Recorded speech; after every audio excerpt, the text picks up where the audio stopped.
Good morning जी, कैसे हो आप लोग। और आज अब मैं आप लोगों के साथ शेयर करने वाली हूँ कि मैं किस तरह से अपने दोनों बच्चों को संभालती हूँ पूरे घर के कामों के साथ। प्लस मैं जॉब भी करती हूँ, फ़िलहाल अभी नहीं कर रही हूँ, लेकिन अभी 1 जुलाई से हम लोग ज्वाइन कर लेंगे, तो फिर मेरा रूटीन वैसा भी मैं आप लोगों के साथ शेयर ज़रूर करूँगी। और मेरे चैनल पे नए हैं तो चैनल को सब्सक्राइब कर लीजिएगा, उसके साथ ही बेल आइकन को भी हिट कर लीजिएगा, जिससे जी मेरे आने वाले सारे ही वीडियो के नोटिफिकेशन आपको मिलते रहें और आप इसी तरह से मेरे प्यारे प्यारे व्लॉग्स का एंजॉय करते रहें। तो ये मेरा जो वीडियो शूट हुआ है जब का है, जब मेरा बेटा 4 मंथ्स का था और अभी वो 5 मंथ्स का हो गया, 6 मंथ में लग गया है। तो कुछ वीडियो इसमें 4 मंथ की हैं, कुछ इस तरीके से हैं कि 4 मंथ्स ऑलमोस्ट ख़त्म होने वाला था। तो 4 मंथ्स का बेबी का डेवलपमेंट भी इसके साथ आपके साथ शेयर करती रहूँगी। तो देखिए, गर्दन बच्चा बहुत अच्छे से संभालने लग जाता है 4 मंथ्स का। तो जो न्यू मॉमीज़ हैं और जो नई नई माँ बनने वाली हैं, उन सब के लिए वीडियो बड़ा ही हेल्पफुल होने वाला है। तो आप सबको ना, जितनी भी माएँ होती हैं, सबको लगता है मेरा बेटा कब पलटेगा या मेरा बच्चा कब पलटेगा, कब बैठेगा, कब खड़ा होगा। मेरी बेटी भी हुई थी तब भी मुझे ये बहुत क्यूरियोसिटी होती थी। तो इसका मॉर्निंग रूटीन शुरू होता है, सबसे पहले मैं इसको विटामिन डी देती हूँ। विटामिन डी जैसी ही आपकी डिलीवरी होती है तो वहाँ पर जो डॉक्टर होते हैं वो आपको प्रेस्क्राइब कर देते हैं बच्चे के लिए। तो इसका 1 ml आपको देना होता है मॉर्निंग में। तो मैं विटामिन डी इसको दे देती हूँ सबसे पहले। और सबसे पहले मेरा काम यही होता है कि गुनगुने पानी लेती हूँ, उसमें कॉटन डिप करती हूँ और उसकी आइज़ को क्लीन कर लेती हूँ हमेशा। ये मैंने तब से अपनाया हुआ है। मेरी बेटी की टीयर डक्ट्स क्लोज थी, तब भी मैं करती थी, लेकिन वो उसकी नहीं खुल पाई, उसकी हमें सर्जरी ही करानी पड़ी। लेकिन उससे क्या होता है कि गुनगुने पानी से जैसे भी जो भी कचरा या कुछ भी ऐसा लगा होगा तो वो एकदम से क्लीन हो जाता है। बच्चा इरिटेट भी नहीं होता, हल्की स्वेलिंग जैसे कई बार बच्चा रोता है, कुछ भी होता है, वो भी ठीक हो जाता है। तो बस यहाँ पे वो खुश हो गया है और देखिए फिंगर मुंह में डालने शुरू कर देता है बच्चा पलट के और अपनी गर्दन को प्रॉपर संभाल लेता है। तो यहाँ पर सबसे पहले फिर मैंने उसका उतार दिया है डायपर और उसी को मैं पैम्पर करती हूँ, क्योंकि बच्चा सुबह उठता है तो सबसे पहले ना उसको अपनी माँ चाहिए, उसको पैम्पर मैं करती हूँ। तो यही सब मैं कर रही हूँ। फिर उसके बाद थोड़ी देर बाद मैंने इसको फीड करा लिया था और घर के सारे काम जैसे कि मेरा खाना बनाना, झाड़ू पोछा, बर्तन सब कुछ हो चुका था। तो अब मुझे लगा कि मुझे बेटे को नहलाना है। दोनों ही बच्चों को मैं एक ही साथ गर्म पानी कर लेती हूँ, क्योंकि बेटी को भी मैं गुनगुने पानी में ही नहला रही हूँ। तो मैं बेटी का आज फ़िलहाल के लिए शूट कर रही हूँ, तो क्योंकि बेटी का नहीं कर पाई हूँ, लेकिन बेटी को साथ साथ जो भी मैं उसके साथ काम करती हूँ, जो भी इसको पढ़ाती हूँ, खिलाती पिलाती हूँ, सब चीज़ें मैंने इस वीडियो में आपको देखने के लिए मिलेंगी। तो मेरे व्लॉग पर बने रहिएगा और व्लॉग को शुरू से लेकर लास्ट तक देखिएगा, आपको भी बहुत सारी जानकारियाँ मिलेंगी। और हो सकता है आप, मैं कोई गलती कर रही हूँ तो मुझे भी आप लोगों से कुछ ना कुछ सीखने के लिए मिलेगा। तो कमेंट करके आप मुझे बता देते हैं। तो मालिश मैं उसकी करती हूँ एटलीस्ट 10 मिनट्स, क्योंकि 10 मिनट्स में ही बॉडी रिलैक्स हो पाती है। तो बस मैं वही करती हूँ उसकी पाम में, उसके स्टमक और जितना भी छाती वाला एरिया होता है हैंड्स पर, तो वो अच्छे से कर लेता है। तो 4 मंथ्स होते होते बेबी ना इतना स्ट्रॉन्ग हो जाता है कि आप उसको उल्टा लेटाएंगे तो वो गर्दन उठानी अपनी शुरू कर देता है। तो जो नई माएँ हैं तो वो कोशिश कर देखती होंगी।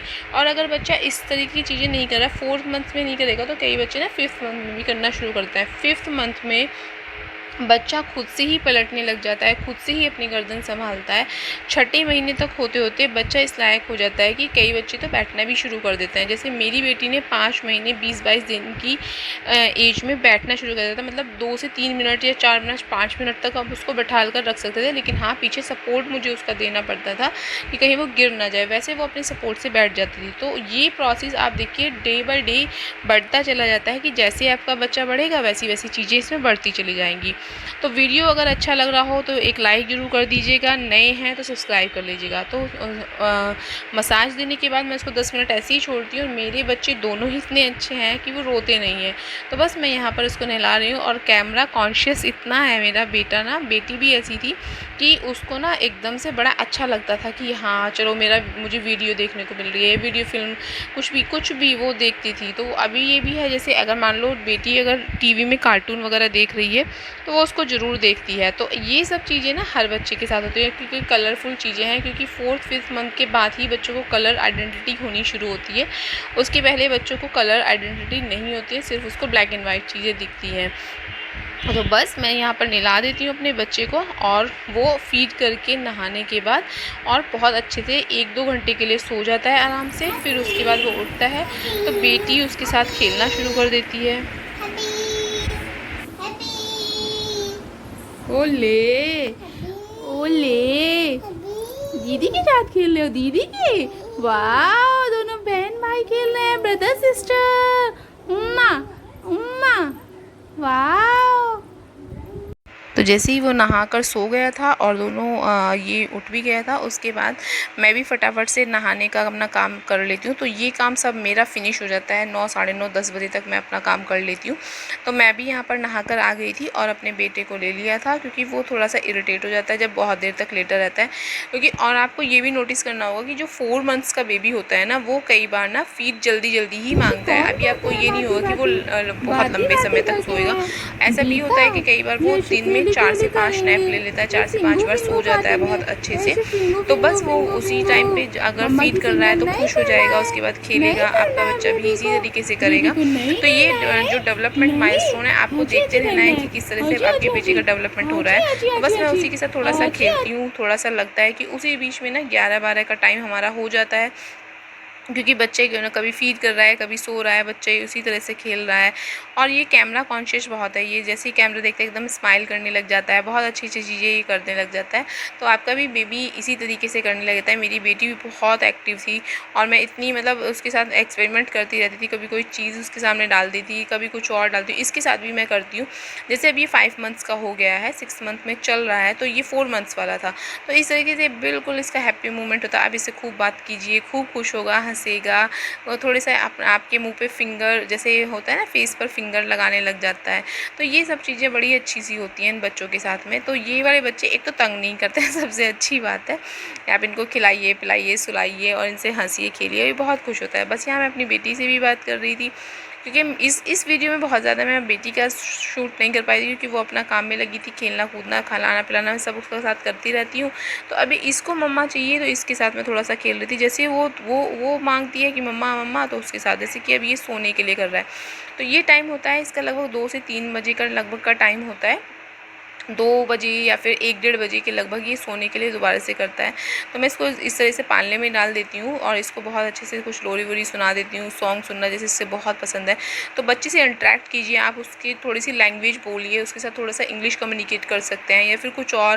तो देखिए बेटी यहाँ पे इसको पोएम सुना रही है, मैं पोएम सुना देती हूँ। तो बच्चे की ना इससे वोकैबुलरी, ये सारी चीज़ें बड़ी जल्दी से एनहेंस होती हैं और बच्चा ना बहुत जल्दी से सीखने लग जाता है। तो इसलिए बच्चों से बहुत इंटरेक्ट कीजिए। ये ना सोचिए कि 4 ही महीने का बच्चा है, अभी इससे क्या बात की जाए। आप जिस भी लैंग्वेज में बात करते हैं उससे बच्चे के साथ इंटरेक्ट कीजिए, जिससे कि वो लैंग्वेज को सीखे, वो इमोशन को सीखे, सारी चीज़ों को वो सीखने लगे, उसे पता चले कि अब मेरे साथ क्या हो रहा है क्या नहीं हो रहा है। तो वो सारी चीज़ें उसके साथ होता है। उसके बाद ये लगभग जैसे खेल रहा था, उसके बाद ही शाम को 3 से 4 बजे के लगभग सो जाता है। और सोने का इसका नैप इतना ही होता है, 1.5 घंटा भी सो सकता है, 1 घंटा भी सो सकता है। उसके बाद ये उठ गए थे। तो बस मैं आज इसी का पूरा आपको दिखा रही हूँ। तो ये उठ गए थे फिर लगभग 5 बजे के लगभग। तो जी और मैं चाय ही पी रहे थे, तो उस टाइम पे मैंने इसको थोड़ा सा खिलाने लगे। और उस टाइम पे ये मतलब ऐसा नहीं है कि इसको गोदी में लेके बैठना है, ये अपने आप भी ऐसे खेलता रहता है। तो जैसे जिया साइड में अपने खिलौने छोटे छोटे रख के खेल रही है, ऊपर जो है टीवी चल रहा है बस ऐसी। और ये ना जिया अपने खिलौनों से खेलती रहती है, तो वो उसी को देख देख के भी खुश होता था। यहाँ तो मैंने कैमरा थोड़ा सा इसकी तरफ किया और इसलिए खुश हो रहा था।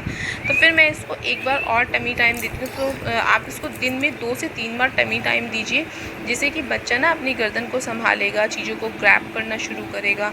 और यहीं से बच्चा ना अपनी चीज़ों को मतलब सीखना शुरू करता है कि ये चीज़ें हैं, ये सामान है, कलर्स हैं, इस तरीके से वो देखना शुरू करता है। तो बस यहाँ पर मैं थोड़ा सा उसको टमी टाइम दे रही हूँ। उसको उल्टा लिटा दीजिए पेट के बल, बहुत ज़्यादा मत लेटाइए, क्योंकि बच्चे का पेट भी दुखने लग जाता है। तो ये डेवलपमेंट का भी आप माइलस्टोन मान सकते हैं कि बच्चा उल्टा होने लग जाता है। उसी तरीके से वो उल्टा होने के बाद ना अपनी चीज़ों को पकड़ने लगता है, देखने लगता है। तो यही सब चीज़ें मैं उसके साथ शेयर देखती रहती हूँ। तो जिया उसके साथ काफ़ी इंटरेक्ट करती है। तो बड़ा बच्चे होने से भी फ़ायदा ये होता है कि वो छोटे बच्चे को बहुत पैम्पर करता है, उसको देखता है। तो देखिए यहाँ पर ये 4th मंथ स्टार्ट हुआ था तब की वीडियो है। इसने पलटना शुरू किया था, लेकिन ये अपना एक हैंड नहीं निकाल पाता था। लेकिन अब जैसे ये 5 मंथ का हो गया है, 6th मंथ में चल रहा है, तो ये अपना हैंड पूरी तरह से निकाल लेता है। अपना जो बम्प वाला एरिया ये उठा लेता है। तो ये जो टाइम होता है, बच्चा मूव करना शुरू कर देते, तो इस टाइम पे आपको बहुत लुक आफ्टर करना पड़ता है, देखना पड़ता है, क्योंकि ऐसा ना हो कि बच्चा पलटी खा के नीचे गिर जाए, क्योंकि अगर उसमें थोड़े से भी किनारे पे पलटी खा के वो नीचे गिर सकता है, अपने आप को हार्म पहुंचा सकता है। तो हमेशा मुझे ध्यान रखना पड़ता है, मुझे इसके आसपास रहना होता है, कुछ ना कुछ मैं ऐसा करके रखती हूँ। कई बार ना मैं फर्श पे जैसे मैट बिछा के उसके ऊपर कुछ कंबल या कुछ ऐसी चीज़ भी डाल देती हूँ कि 1% इमरजेंसी में गिर जाए तो उसको चोट ना लगे। तो आपको ये सेफ्टी अपने बच्चे के साथ रखनी पड़ती है कि आप चाहे तो किसी को बिठाएं। तो ये हो गया था कोई करीब शाम का टाइम हो जाता है मेरा इसके साथ 6 साढ़े 6 बजे के लगभग का, क्योंकि धूप बिल्कुल चली जाती है। देखिए मौसम इतना सुहावना सा हो जाता है शाम के टाइम, भले हवा बहुत ज़्यादा ना हो लेकिन खुला लगता है। तो ये मेरा बालकनी का ही एरिया है, यहाँ पर मैं बच्चे को लेकर थोड़ा सा घुमाती हूँ, क्योंकि जैसे चिड़ियों की आवाज़ है, गाड़ी की आवाज़ है और लोगों की आवाज़ भी वो मतलब आइडेंटिफाई करने लगे। तो अगर आपके नियर बाई पार्क वगैरह है तो आप उस तरीके से कर सकते हैं कि पार्क में बच्चे को ले जा सकते हैं, थोड़ा सा उसको घास वगैरह है उसके पैर टच कराइए, जिससे उसको ना हर चीज़ का एहसास होना शुरू हो। तो उसकी ये सब चीज़ें भी आपको डेवलप करनी पड़ती हैं। तो यहाँ पे मैं कम से कम इसको 15-20 मिनट में इसको ऐसे ही टहलाती रहती हूँ, थोड़ी सी बाहर की भी हवा लगे। जिया अंदर ही बैठी है लेकिन मैं बच्चे को लेकर थोड़ा सा बाहर रहती हूँ, क्योंकि रेलिंग है तो उससे थोड़ा सा किनारे मुझे रहना पड़ता है। तो बस वही सब, तो उसी को साथ में लिए जैसे कि जो भी कपड़े धुले होते हैं वो सब मैं तय कर लेती हूँ, फ़ोल्ड करके रख दो, जिससे कि आपको जो तैयारी करनी है, जैसे मैं खाना तभी बनाती हूँ जब ये सो जाता है, तो उस बीच में जैसे बैठे बैठे इसके साथ सब्जी काट लेती हूँ, कपड़े फ़ोल्ड करके रख देती हूँ। कई बार मैं गोद में लेके झाड़ू भी लगा लेती हूँ, क्योंकि शाम की झाड़ू है तो मैं निकाल लेती हूँ। तो बहुत सारे काम होते हैं, कई बार आपको अपने हिसाब से मैनेज करने होते हैं। तो बस मैं यहाँ पर कपड़े फ़ोल्ड कर ले रही हूँ। जिया मेरी हेल्प बहुत करती है, क्योंकि वो करती रहती है, कपड़े इस तरीके से तय करती रहती है, फ़ोल्ड करती रहती है। तो यहाँ पर मैं उसे हटा रही हूँ, क्योंकि वो बने हुए कपड़ों को खोल दे रही थी। तो बस मैंने उसको मना किया कि बेटा ऐसा मत करो, मेरे पास वैसे ही बहुत काम होता है। तो बस यहाँ पर मैं जिया को लेके बैठ गई हूँ, बेटे को मैं बैठाए रखती हूँ और उसको पढ़ाने लग जाती हूँ। कम से कम मैं आधा घंटा, क्योंकि अभी उसकी स्कूलिंग नहीं शुरू हुई है, तो मैं आधा पौना घंटा उसको देती हूँ, उससे ज़्यादा वो नहीं देती है।